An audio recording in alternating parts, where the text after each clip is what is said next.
dossier spécial sur Fréquence Évasion. À chaque instant, des sujets brûlants d'actualité, des faits de société. C'est tout de suite sur Fréquence Évasion. Dans quelques instants, sur Fréquence Évasion, un dossier spécial consacré à une association humanitaire que nous allons découvrir grâce à Dominique. À tout de suite. Loisirs, culture, environnement, économie. Sur Fréquence Évasion, l'info dans le Sud est sans limite. Fréquence Évasion, la culture du Grand Sud. Venez découvrir la cuisine et les recettes du Grand Sud. De la Corse à la Provence, du Languedoc au pays toulousain, toutes les recettes du terroir vous sont proposées sur le site de Fréquence Évasion. Cliquez sur Programme et Cuisine. Bon appétit avec Fréquence Évasion. www.fréquenceévasion.com. De Menton à Toulouse, Radio Fréquence Évasion, le soleil du Grand Sud. Dominique, bonjour et merci d'être avec nous. Bonjour.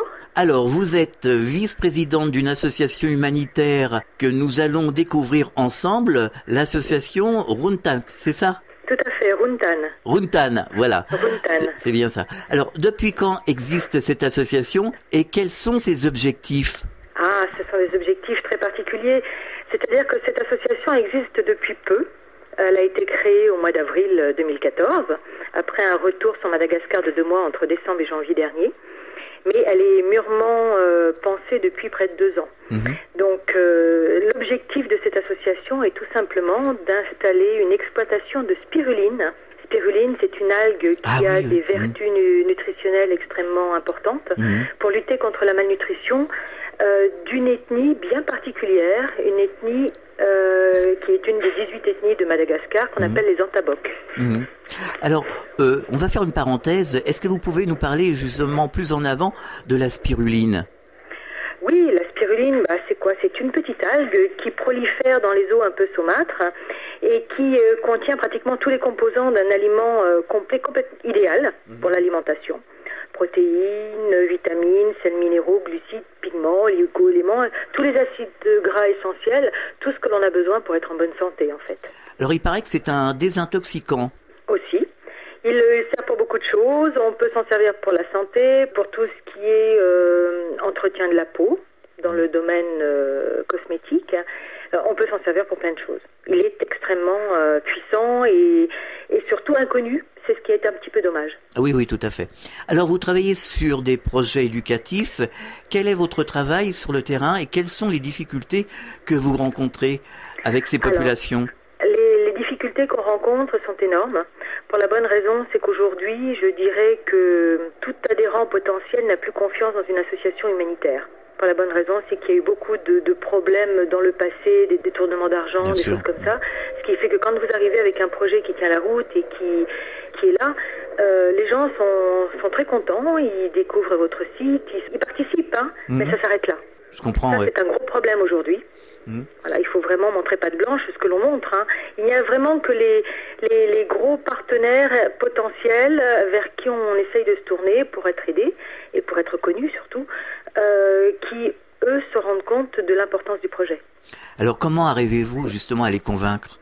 Tout simplement par notre sincérité, par notre investissement personnel, parce que on a un très très gros investissement.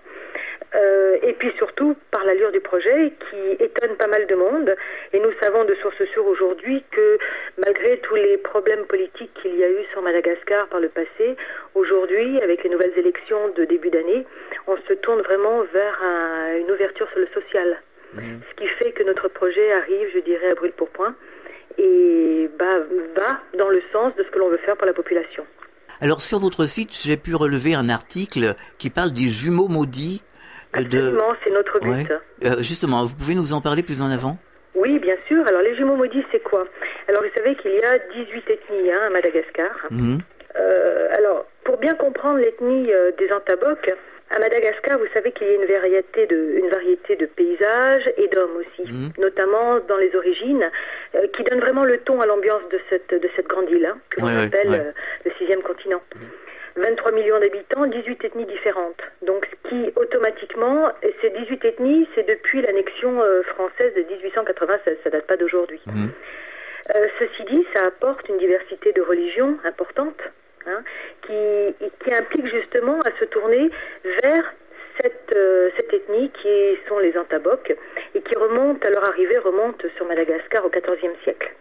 Donc, vous voyez que depuis ce temps-là, ils se disent descendants d'Imerina en provenance de la Mecque, de Raminia, pardon, en provenance de la Mecque. Ils sont arrivés en s'installant sur les côtes, et puis très vite, ils ont été poussés par les nouveaux envahisseurs et sont rentrés dans les terres.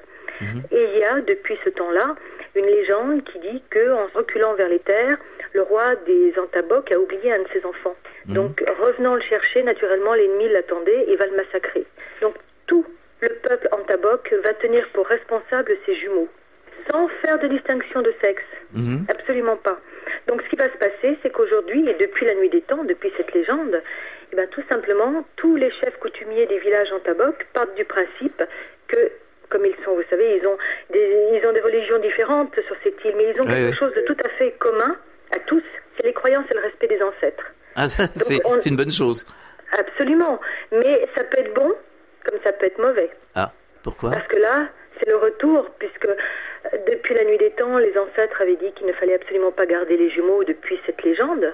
Ce qui fait qu'aujourd'hui, quand une femme va accoucher chez les Antaboks de jumeaux, elle va détourner son regard, les enfants vont être abandonnés dans les orphelinats.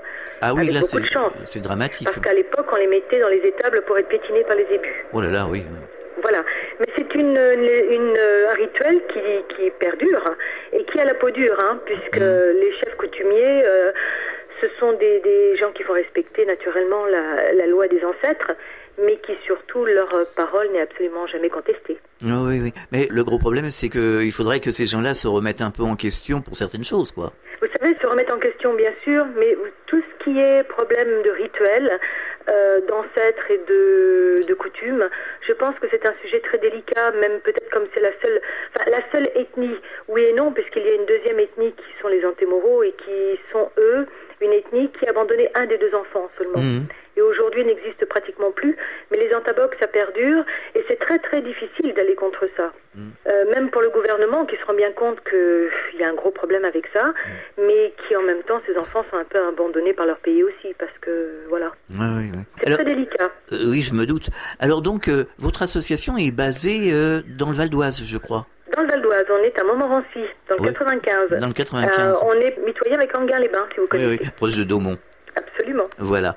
Alors je suppose que vous faites comme ça des voyages de temps en temps depuis Paris, quoi, depuis Montmorency, régulièrement.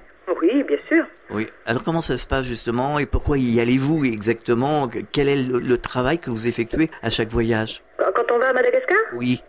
Quand on va à Madagascar, déjà on a commencé. Alors si vous avez regardé un petit peu notre site. Oui.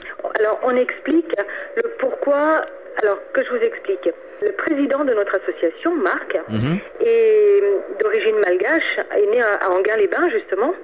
Et il est d'origine malgache. Il y a quelques années, il ne connaissait pas du tout son pays. Il y a quelques années, il y est retourné et il a décidé d'y terminer sa vie parce qu'il s'est senti pris par les pieds, par ses racines et il ne veut plus en démordre. Et son but, c'est de rejoindre son île natale, quelque part, là, qui était l'île de son papa. Il est originaire d'Antananarivo. À partir de là, son seul objectif, c'était de faire quelque chose pour les habitants de Madagascar. D'accord. Donc, naturellement, moi, je suis conférencière. J'ai travaillé pour l'UNESCO pendant des années. J'ai beaucoup fait d'humanitaire sur le Cambodge, sur toute l'Asie. Et son autre objectif était de pouvoir aider dans le domaine humanitaire. Et son idée, plus mon expérience, a fait que ça a fait un cocktail qui nous a mis le pied à l'étrier avec la pensée de vraiment aider ces jumeaux et leur donner une seconde vie, je dirais, quelque part, pour ceux qu'on va pouvoir aider. Voilà. Donc, à chaque fois qu'on y va, on se mélange à la population, on n'y va pas en touriste du tout. On prend les taxis-brousses, on pousse les voitures quand il y a besoin de traverser les rivières, on mange dans la gargote du coin et on s'immerge complètement pour bien comprendre quels sont les réels besoins. On marque une pause, on revient dans quelques instants. Vous écoutez Fréquence Évasion, Midi-Pyrénées, Languedoc-Roussillon, Provence, Côte d'Azur. Sur Fréquence Évasion, les stars d'hier, d'aujourd'hui et de demain se racontent en toute liberté. Pour en savoir plus, cliquez sur Programme. Bon surf sur le site de Fréquence Évasion, www.fréquenceévasion.com. En Enfin, il existe une radio dynamique et proche de ses auditeurs. C'est Fréquence Évasion, la radio du Grand Sud sur le web. Écoutez la différence. Nous sommes de retour sur Fréquence Évasion, c'est dossier spécial. Quels sont les besoins, je veux parler en général, si vous voulez, de ces populations? Parce qu'on ne se rend pas bien compte, nous, ici, en France ou en Europe, quels sont les vrais besoins? Alors, vous me demandez quels sont les vrais besoins? Oui, les réels besoins. Alors, si je vous dis, imaginez-vous demain, d'accord, avec 20 euros de salaire moyen mensuel. Oui, bien sûr. Voilà ce qu'il touche quand il touche ça. Parce que il y en a beaucoup qui n'ont pas ça pour vivre. Le réel besoin, c'est déjà de pouvoir manger tous les jours. Oui, c'est ça. C'est ça, parce qu'on se rend pas bien compte, même si vous nous dites 20 euros, évidemment. Oui, parce qu'il y a le coût de la vie et la qui n'est pas le même. Les besoins aussi, oui. Voilà.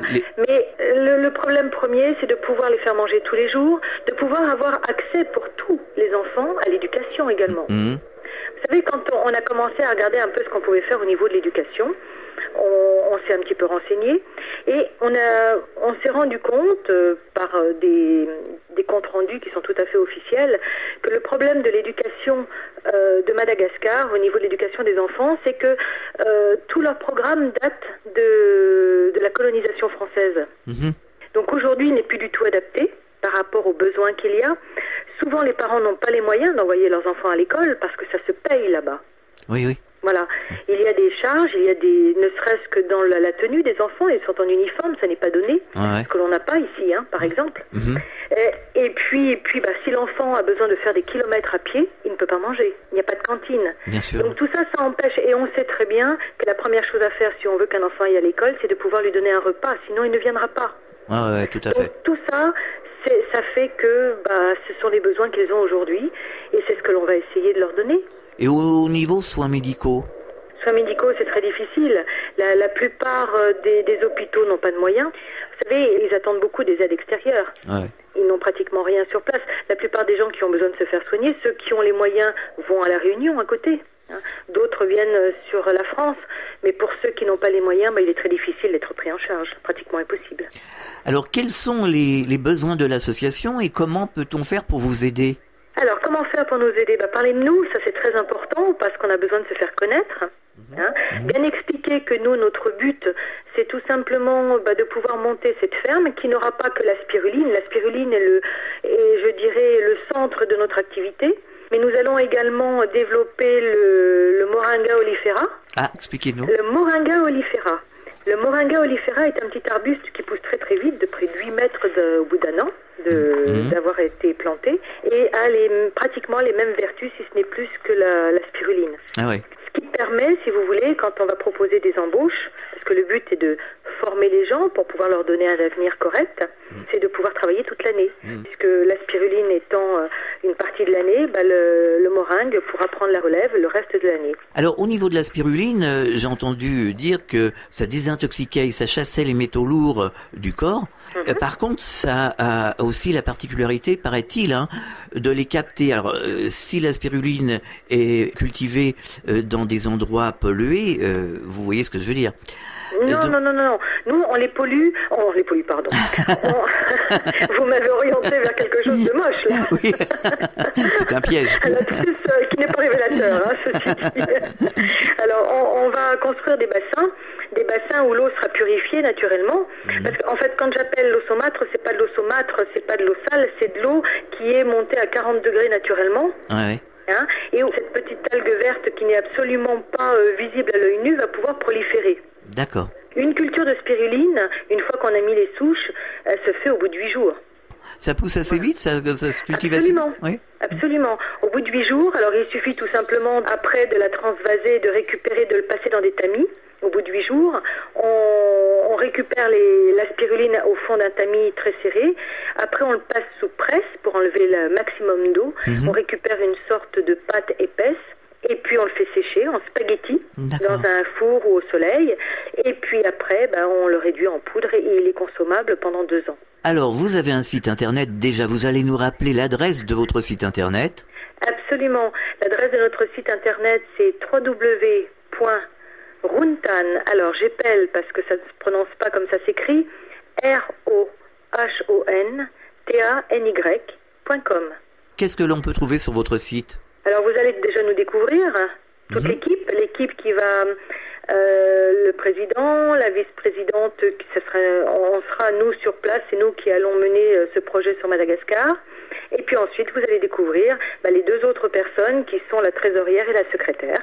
Dans un autre registre, vous allez découvrir nos projets, nos événements, un peu d'historique, et puis surtout l'histoire des jumeaux maudits de Manandjar, et bien sûr bien faire comprendre aux gens, ça c'est important, que les gens que nous embaucherons, bien sûr, ce seront ses parents, qui aujourd'hui, cette nouvelle génération qui a décidé de lutter contre ce rituel et qui décide de garder envers et contre tous leurs enfants. Donc là, c'est très difficile parce que naturellement, le côté social refuse. Donc ils sont mis à l'extérieur du village, ils n'ont pas le droit d'y rester et d'y vivre. Ils sont souvent très démunis, ils n'ont pas de travail, ils n'ont pas d'argent, ils ne peuvent pas se nourrir, comptent uniquement sur les religieux qui sont autour pour pouvoir subvenir aux peu de besoins qu'ils ont malgré tout.